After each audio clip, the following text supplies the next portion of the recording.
Hey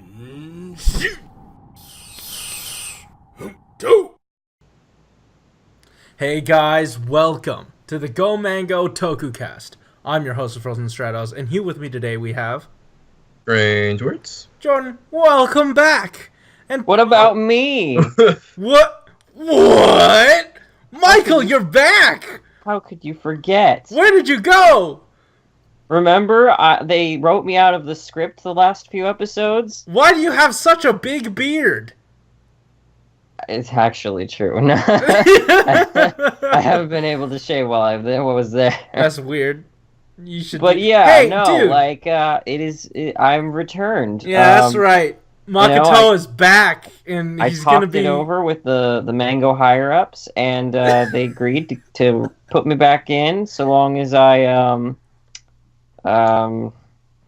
Great! Anyways, on today's episode, we are going to be reviewing episodes 2016. We are going to be reviewing episodes 16 and 17 of Uchuu Sentai Kyuranger. And man, friggin' 16! Episode 16. It tugged at my heartstrings, and then they just kept yanking and yanking until it ripped. Right out of my heart, and I died. You mean Tramp died? Tramp? Who's this Tramp? Champ. Lady and the Tramp? Special crossover thing? This is news to me. This episode was friggin' incredible. I thought when we had the Red Focus episode, we had reached the upper limit of how far they were going to change a character. You know what I mean? How far they were actually gonna go, straying away from the status quo. But I feel like with such a big cast, it's easy for them to do so with at least one of the characters, and I'm so glad that and I feel like it is because of this big cast we were able to do that. And we'll just talk about it. And if you haven't seen the episode, what are you doing? Champ effectively dies, and it's they did it in a way where it's still within their comfort zone. They can still use the character, they can still use the voice actor, they can still market him, they can still sell it, they can still have everything back, but the character would be different. They found a good way to keep the character without actually keeping him, and there are actual stakes. There was actual risk for him to be dead. I agree, and I wanted to make a comment on what you mentioned earlier about how this larger cast gave way to the possibility of this kind of thing of tampering or sort of going off into a more risky, I guess, different way of changing a character, I suppose. I think that's true, but well, maybe I haven't, but I think there have been instances where there's been bigger casts, but they've actually sucked because they weren't given enough focus, and some characters were just left behind completely, or nobody got much, so it was just this even spread of just meh. Whereas what we're seeing. Okay, let me stop you there, because you haven't watched any like that, and I mean I've seen it in other anime shows though, it's it's something I know the pains of. With Naruto, there's a bunch of the side characters got no development halfway through the show. And you kidding me? That show's been on for years. Yeah, they got plenty of filler episodes that just had them exist, but their characters never changed. They never grew in any potential or in any. So tell me how this relates to your observation of Kyuranger. I'm saying that Kyuranger does it right. Yes, and 100%. That's what I'm really happy about, because it can be done wrong. When there is a huge cast like this, there are the risks that it could be. And so far, I think we've done a pretty good job. And I was not in any way expecting this like arc, because we've seen it building like Mhm. between him and Champ. Right. We've heard about the brother, like we've seen it building. I was not expecting it to be this good. Yeah. It was a really pleasant surprise. It The could have been. the only thing that really truly bothered me was the large character shift that his brother took. But I mean that can What, be what do you mean by that? He was He was evil and he yeah, he stayed was. evil. There was no. no. It Like was just. from when see and I will quickly explain away my problem. Okay. With Stinger, when he was a kid, his brother was kind and gentle until he slaughtered the Sasori Systems Clan. village, you know, the Whatever. clan. Okay. But Yeah. I'm thinking maybe he just looked back on his brother with rose tinted glasses, and you know, and he did have that image of his brother just Yeah. shatter, and I I want to see a little more depth with that. I want to see how he got to this point. You know what I mean? I want to see what brought his brother there. I really don't Scorpio. expect it to happen, but if it does, I mean, it'll only be more garnish on this already delicious meal. I Yeah, think it'll be something fairly simple because it's Toku for one, yeah. Mhm. and it'll probably be something along the like, oh, all that kindness was just a mask with like the super evil lurking within or something See, like that. but I mean, anything would help. Honestly, just acknowledging it at all. But I Mhm. feel like with this episode, it's not unreasonable to have these higher expectations. You know, like it feels like something reasonable that they are able to accomplish. It's Like still actual uncharted territory, character right? development. Yeah, It's still uncharted territory, so we're still like questioning how far they're willing to go. So I exactly. can't And say I'm giving them an expectation that they should have it, because it's like we didn't think we'd get, like you said at the beginning, we didn't think we would see something beyond what happened with Lucky's character yeah, like yeah. shift. So it's still up in the air. Who Hmm. knows at this point? But I'm just glad that Yeah. what the surprise was pleasant. Yeah, Not I'm very appreciative of what they've managed to do with these characters, and especially with they're taking a lot more risks, still calculated risks. uh-huh. What was that term that I used in the, the Power Rangers review? Like gently ambitious. Yeah. They're not in the way that Power Rangers was. It's not the same sort of gentle ambition, but it's still within you It can be know used to the describe it. yeah they still have they're still playing with the same cards they usually do, except in a different way. Hmm. You know what I mean? It's like, Like, yeah, they figured out a way to loophole, because it's like, well, yeah, if we kill a character, what is that typically? Why do we typically not kill a character? Because it's gonna mess up the sales. It's gonna yeah, mess up the. exactly. So how do we loophole around that? Well, if we make it a robot, then it It's could fine. potentially, Yeah. yeah. So, but it still had the punch. That's the good Mm-hmm. thing about it. Exactly. So it hurt. You know, the biggest flaw I did have in that is that I wasn't entirely sold on their partnership. Because anytime Champ would do something, like Orange wouldn't even have indifference to it. He just let it happen and did something like I mean, I guess it was indifferent. It's just that he wasn't reacting to it at all, and we didn't get anything like, "Oh, he's so annoying," or you know, like the typical annoying partner stuff that you come to grow endeared to. I feel like we So, didn't have enough time to really set up a relationship between them, or at least some mhm. sort of rapport. Okay. Uh, I feel like that was a bit weak, but we still ended up in a good place because Yes. we love Champ. We love Champ so much, Yeah, especially after this. and even if he didn't really have that same attachment, now he does, at least, because Yeah. what happened is this this guy cared about you enough to like throw himself in the way when you gave up on life, like, and that was something that was surprising to me too. And like, I know probably some people would be like, I remember I was watching this. I actually watched this with Jared, my friend, who I was visiting, and he actually thought, I don't really like Stinger because it's his fault that Champ had to sacrifice himself. Yeah.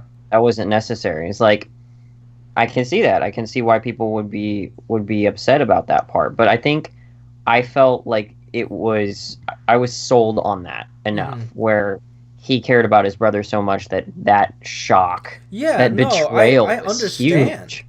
That betrayal was huge. And like it was true. Like you said you didn't feel the connection between him and Champ. He didn't feel it either, obviously, because he didn't realize that he had those friends there for him until it was too late. No, but like for me, the problem was he didn't show any emotion toward it, like not even like being annoyed. Like I feel like even that would have been better than nothing. Here's my thoughts on the whole, like, Champ sacrificing himself. Like, there may not be much bond between them. There is now as a result of the sacrifice, but the main reason why I think Champ sacrificed him was not because they had a bond, but mostly because he's part of the team. And he sacrificed himself for any part of the team. Yeah. So it did feel like something he would have done for any one of them. I think it was more personal for Champ than it was for Stinger, though. I feel like it took him. It was harder for him. Yeah, it would have been harder for him. Like any other character, easily. But he probably had to struggle, or maybe it's that there was no struggle in his mind. Like, it's the right thing to do. I'm going to do it regardless, and that is exactly who Champ is. Yeah. That it was so good. That line at the end. Yeah. And can we just talk about how dope the friggin' his kick symbol is? Like, when not only does he wrap not Stinger, his brother Scorpio, he wraps his tail around his foot. He jumps up in the air, it kind of solidifies, and then he does this rider kick. Yep. And then impacts the ground with like a Kiva-esque symbol and just destroys. It's so cool. That was brutal. It was brutal. I won't lie, but it's so cool. It's so freaking cool. Yeah. Oh, but yeah, you were about to say it did end on a really somber. No, not somber. It ended on a more uplifting note. You know, they tried. It didn't feel like this. The shock for me was still there, and I was still like upset. So even though they tried to be like, hey, we can bring him back. Yeah, that's what we'll do. We'll bring him back. That's what we're gonna do. And then the as Q long Thomas as song. Justice is on our side. Yeah, and the Q Thomas song starts, and I'm like, oh yeah, that emotional whiplash. This is not fitting at all. It's not fitting. Like, you know what Gundam does really well? Any of its shows. Oh gosh. It does a really good job at like punching you in the face with emotion with the ending theme. Mm-hmm. Like, the episode's about to end, and then something crazy, like something insane happens. Horrible. And they just beat you to death. The ending theme starts playing before the credits even roll, and you're like, "Uh-oh, no!" It's the waterworks, man. I'm like, they wouldn't. I don't think they'd do that here. If they, Nope. Hey, let's talk about that. The next episode. Yeah, that episode. Oh, I mean, like, this was really good. Just put that out there. I feel like this set a pretty high bar for episodes to come. And they can't all have that kind of payoff because there has to be build up. Because episode 17 certainly. Is like, you know what? We're gonna take this bar and just kind of. It's just kind of throw it away and get this string. I think it's totally acceptable when they give us something this good, they're totally allowed one of these. 100%. And this is Totally. something. This is something I kind of got, and this is semi-tangential, but I was watching an interview with Dave Filoni, the showrunner for Rebels, and he said, "Yeah, we just did a really dark and heavy episode. What if we just had an episode of Chopper going on an adventure and just having fun? Because that was too heavy." So I feel like that's kind of what they're doing, sort of trying to find a balance. So hopefully, hopefully that's the case. And moving into this episode, man, they pulled out none of the stops for this episode. They decided to take their time at every single stop, seeing the sights. Yes. Because what sights? When they posed, we didn't even get a background or anything. All we got was a swooshy swoosh for Red. When they transformed, it just flashed to white. You know that we're in the budget episode when you can't even get a proper henshin sequence. Yeah. I didn't even realize that might have been the case. I was like, why aren't we as flashy this time? Yeah. And also, the one big thing I want to point out is the fact that they didn't actually show the villain of the week until like midway through the episode. Yeah, I did not understand that at all. Like, if you have the suit, right? No, I think it was either a budget or time constraint because he was straight up in none of the earlier shots. Yeah, I mean, like, that's funny. And it was so easy for them to do. They didn't even put any like effects over it until they figured out that there was a person there. Right, all it was just sparks, and like the piddliest little sparks you could have ever seen. Yep. He was marvelous. And like the first thing that I noticed, like right off the bat when they got separated, into their quote unquote teams, because they just got punched elsewhere. Yeah. I was like, okay, Daphne, Velma, and I will go check out this area. Scoop and Shaggy, you go over there. Because Red ended up with the girls, and then Scoop and Balance were just hanging out. This episode reminded me a lot of the Dino Charge episode, and feel free to ignore this, you two. This reminded me of the Dino Charge episode, where Riley and Chase were kind of at odds because Chase was... It seemed like he wasn't doing anything throughout the episode because he wasn't... It didn't look like he was trying to find the villain or figure out where he was. And Riley was doing all this science work to try to figure it out. And turns out Chase was working in the background searching for the villain, not just riding his skateboard. And then, Keeper says this whole thing of like, maybe there are two different paths you can take to the same location. I feel like, this has somewhat of the same lesson. Mm-hmm. And I did like how the tables were turned from that sort of thing of, that lesson, because Garu was the hothead, and he's kind of the one the more brute force one, and Balance was the more tech savvy, and he was the one being accused of being lazy, instead of, with Dino Charge you had Chase being the kind of more brute force one, and Riley being the more analytical one. So that was neat. I like how they were able to really come together at the end and kind of like garner that friendship that I loved so much. It was fun. Yeah, it was definitely a lot of fun. It's fun. I loved how Garu was having his little outbursts. They're cute. He just like jumps over the railings. Is like, you want a piece of this? Just for just like the stupidest little thing. He's like, he just mentions something just completely. I love the part where they fall in the garbage and Garu's like suffering because he's got the sensitive nose, and he's like, I can just turn off my my smell senses, so it doesn't affect me at all. He's like, sucks for you. That was great. Yeah, it was.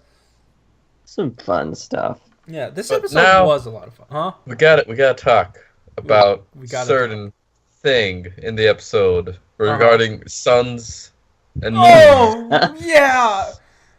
Yeah. Man, hey, you know how robots run on, like, solar power? What if we something. just made the robot to hypercharged? And What then... if he also became muscular somehow? Yeah. Wait, did he? I Well, believe I could have. They were very much emphasizing his strength. Yeah. Like, By the way, I want to make a quick side note. When I was watching, he said, "I'm not a robot. I'm a mechanical life form." And Yeah. that, like, this time, when he said it this time, because he said it before, it triggered something in my mind. Maybe because this movie is on the horizon, but, like, kind of like a transformer, how he's, like, a sentient robot. You know? Oh. You know? Okay. Yeah, so that I was really unclear about what he was. And then now I Champ get it. is just a robot. Like Yeah, Champ is a robot. Champ is a robot. Gotcha. Well, actually, no. No, you can't say that, because Professor Anton said, if you lose your something humanity, you're just a machine. Ooh. And Champ is not just a machine. He's not just a machine. He sacrificed Okay. himself for... Yeah, Okay. different episode. I think basically for Champ we got a Mega Man situation going on. Sort of. Actually, no, Mega Man's not a good one because he's Astro part Boy? human thing. Is he? Actually, that's a good question. Wait, no, I think he No. might be completely a robot. He just He's synthetic he's face. He's Yeah, a complete robot. Wait, It's what just, about yeah, Astro Boy? he he's looks got the human. human part of it. Guys, but, like, It's that what sort about of Astro situation. Boy? Also, I was Astro thinking Boy. that. I was Okay. thinking that. All right. Yeah, it took me 3 times to say it, but okay. Yeah, Okay. let's talk about that power up though. It affected Lucky in a weird way. That was- especially for the moon part. We didn't Yeah. really see it in the sun portion. Well, that's because the sun portion's like his normal personality. Yeah, yeah. A little bit. The moon kind of made him more reserved, and I The kind of movie, yeah, would what like to was see that more. was different. I Yeah. never thought I'd see that. Oh, and didn't you love the gratuitous, like, the... Oh man, it's the moon form. Garu's about to turn into a werewolf. Oh, What's yeah, gonna here we go. happen? Here we go. Is he gonna grow huge nails or claws out of his feet? No. No. Well, why are we looking at this shot then? Okay. Oh, is he gonna grow a tail? No.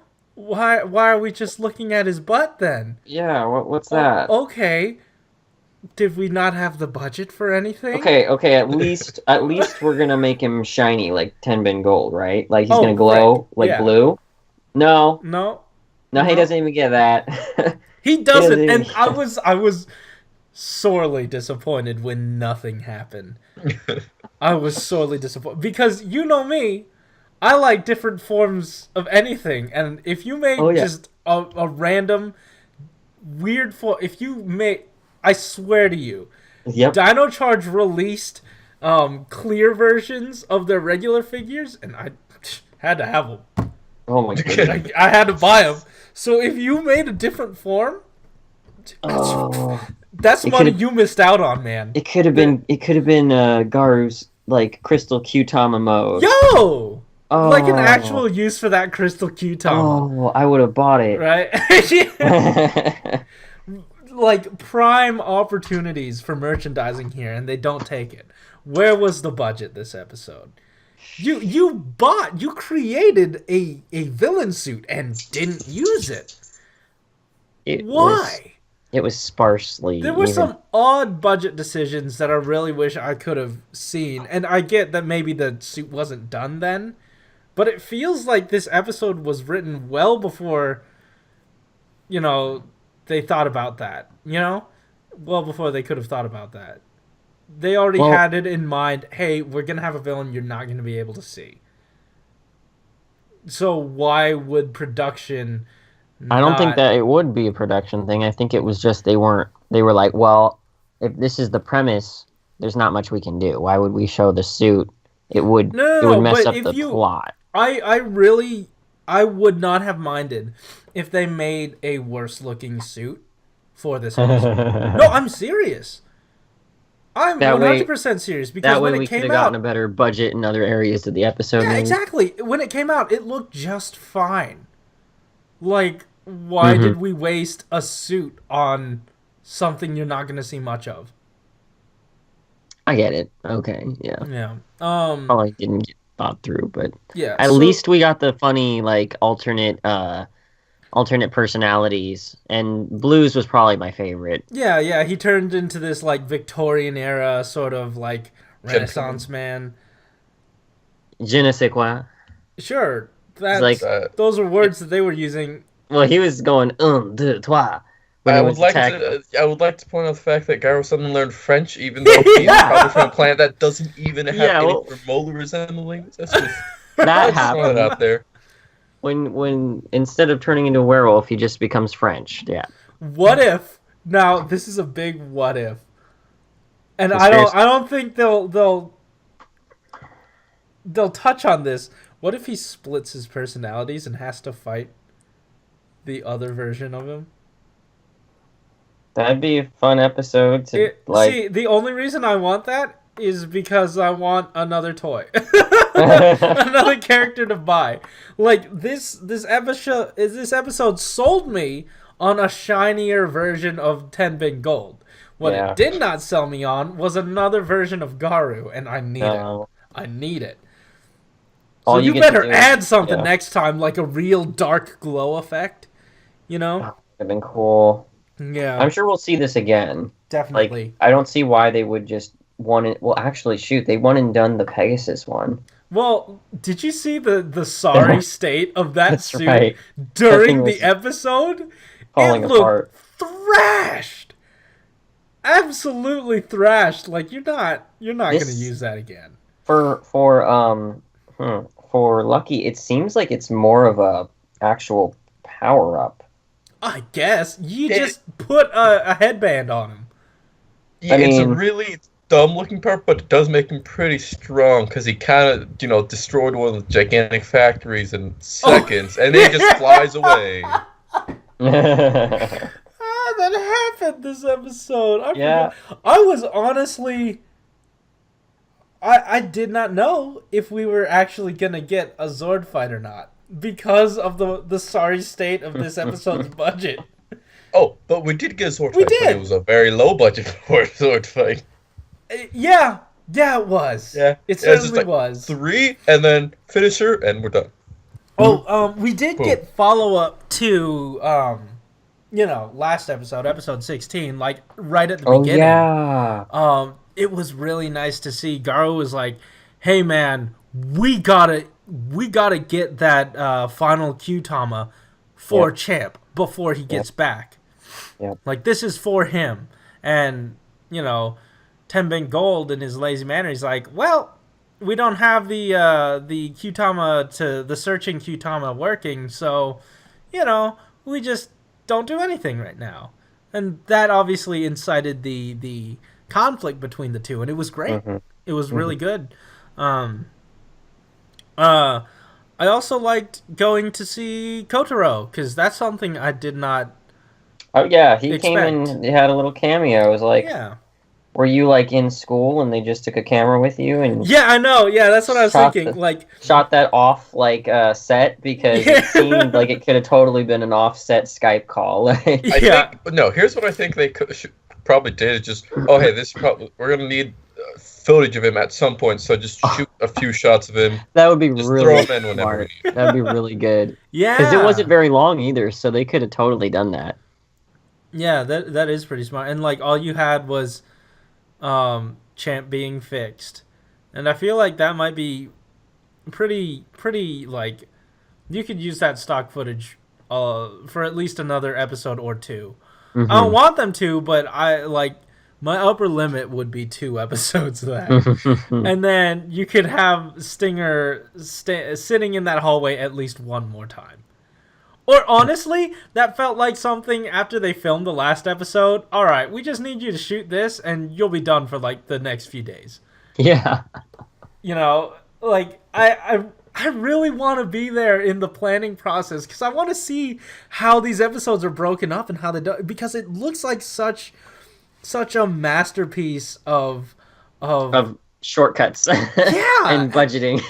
it, Yeah, I want to see it because it's impressive. that in itself would be such a spectacle. Yep, unlike this episode.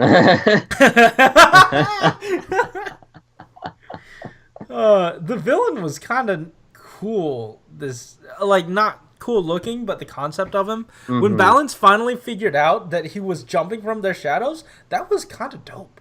It was. I didn't actually see that coming. I thought he was just phasing through solid objects like a ghost. And sometimes if I don't see it coming, it's just because it's really dumb. And it's obvious, but but this made a lot of sense. Yeah, it made sense. I was like, oh, his name's Shadio or something like that. Why didn't I put that? They're not invaders. They're indavers. Jesus. But yeah, I liked it. I liked it a lot. Definitely. I'm not sure where his speed went in the back half of the episode, especially since they took away the dome and they made it dark, and then Lucky brought out the moon Kyutama, but there's still tons of shadows for him to look. Don't question it. Because budget doesn't support him actually fighting more. Great. It's too much dark. That's why it was never nighttime. Wait, but then also, since Hammy can go invisible, right? She can't cast a shadow. That's not possible. Yeah. No, invisible things can cast shadows. Oh, actually, you know what? Yeah, you're right. Because, no. Wouldn't light pass through? No. You're still physically there. It around. Okay. Yeah. Different depending on how invisibility works. If actually, like, being intangible, if you have a physical mass, that has to cast a shadow. I'm assuming. Yeah, unless it's something special where just like, okay, all the light just kind of goes around you and then reforms perfectly. That's super advanced Camel, but since she's just a chameleon, it doesn't really affect her shadow. You know what? And I like that because since it does cast a shadow, that is still a way for him to be able to find her. Like, if everyone's casting a shadow to the left, that means you know exactly where she is, and you can tell by the feet too. Okay. So that's neat. I like that. Okay. I think that just about covers it. I really like these last two episodes. Even though this one felt a bit more fillery, I loved it. It was a lot of fun. Got to have that character interaction between Tenban Gold and Garu, which and I will always welcome more Garu focused episodes. Yeah, and I will always welcome Washi Pink in any form, be it in the background or in the foreground, or in my picture that you can check out on Tumblr. Because guys, if you like this episode, hit that like button. If you want to tell us more about what you liked or what you didn't like about it, tell us in the comments down below. Hit that subscribe button if you want to hear more from us each week, and hit that the bell to get notifications of all our videos once they come out. And also, in our description below, we have all the links to the Go Mango social media, our Discord chat, and our individual social medias, except for Jordan because he's a poop. Hey, check out my friggin' Tumblr because I'm doing art now and it's great. You know who else does art? Friggin' our boy here. Makotoa. That's not. We're not. That's a different brand. Makotoa. Friggin', he's coming here doing art too. So friggin' follow us there. You can get some dope stuff in the and bye. Later. All right.